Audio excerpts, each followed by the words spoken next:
नमस्कार मित्रांनो, मी भूषण रमेश महाजन नाशिक. अध्यात्म उपदेश भूषण महाजन चॅनलद्वारे मी नित्य संवाद साधत असतो. हा विषय किंवा हे चिंतन आपल्याला आवडत असेल तर नक्की चॅनलला प्रतिसाद द्या, सबस्क्राईब करा आणि जास्तीत जास्त लोकांपर्यंत हा संवाद पोहोचवा. तर आज आपण असा विषय घेतला आहे की उपदेश कोणाला केला जातो, मार्गदर्शन कोणाला आवश्यक असतं, कोणाला आवश्यक नसतं आणि संताधिकांनी नेमकं कोणाला उपदेश केला या व्यक्ती सापेक्ष नसून समर्थ रामदास स्वामींनी मनाचे श्लोक लिहिले. त्यामध्ये उपदेश हा मनाला केलेला आहे. मनाच्या श्लोकांमध्ये त्याचं विवरणही आहे. मनाला उपदेश आहे. संत ज्ञानेश्वरांच्या हरिपाठात मनाचाही विचार आहे की मनोमार्गी गेला तो तेथेची मुकला. मनाद्वारे क्रिया करण्यात व्यक्ती कसा कसा वाया जातो तो उपदेश किंवा ते भाष्य हरिपाठात आहे. समर्थांनी मनाला उपदेश केला आहे. मग हा उपदेश कोणाला लागू पडतो, कोणाला आवश्यक आहे, कोणाला अनावश्यक असतो, त्याविषयी आपण थोडं चिंतन करू. हा विषय थोडा मोठा असल्यामुळे हे दोन भागातही मी सांगण्याचा माझा विचार आहे. तथापि सुरुवात आपण करू. तर मनाला उपदेश केला जातो. सर्वप्रथम जाणून घ्या, व्यक्ती सापेक्ष नाही, व्यक्तीच्या मनाला तो उपदेश आहे की कलुषित मनेचे मार्गदर्शन. उपदेश किंवा मार्गदर्शन हे कोणाला केलं जातं, कोणाच्या मनाला केलं जातं, कोणत्या अवस्थेत मन असतं तेव्हा मार्गदर्शन उपयोग लागू पडतो, उपदेश लागू पडतो. तो विषय किंवा ती स्थिती कोणती, तर कलुषित मनेचे मार्गदर्शन. जेव्हा मन विविध विषयांनी कलुषित होतं तेव्हा त्या व्यक्तीला, त्या मनाला मार्गदर्शनाची, उपदेशाची आवश्यकता असते.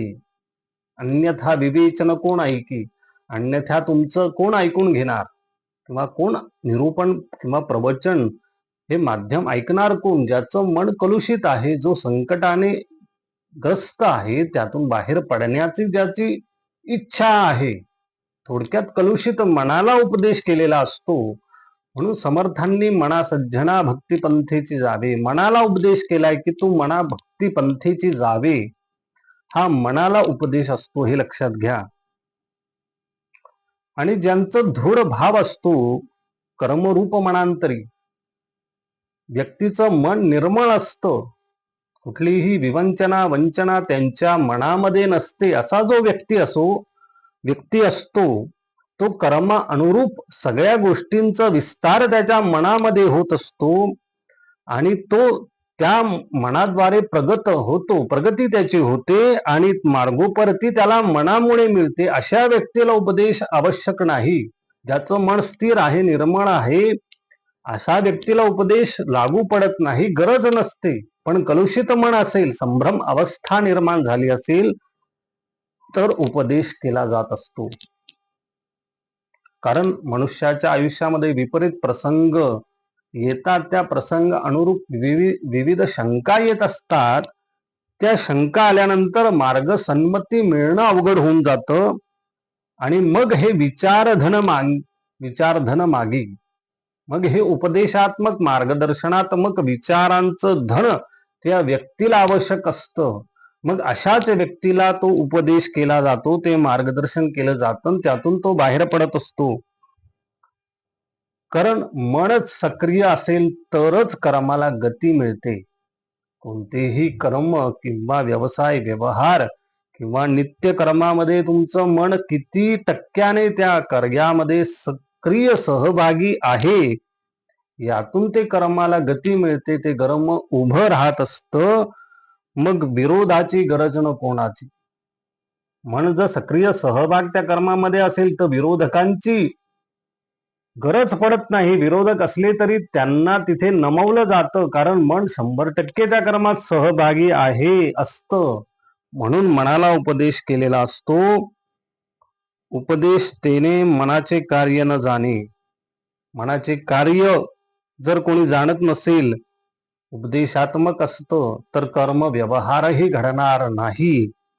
कारण मनाकारणे सर्व कर्म व्यवहार फळे. मनाद्वारे कर्म केलं जातून त्या कर्मातून व्यवहार उभं राहत असतो. म्हणून मनाला उपदेशाची आवश्यकता असते. म्हणून संतादिकांनी मनाला उपदेश केलेला आहे. म्हणून मार्गदर्शन कारणे व्यवहारी.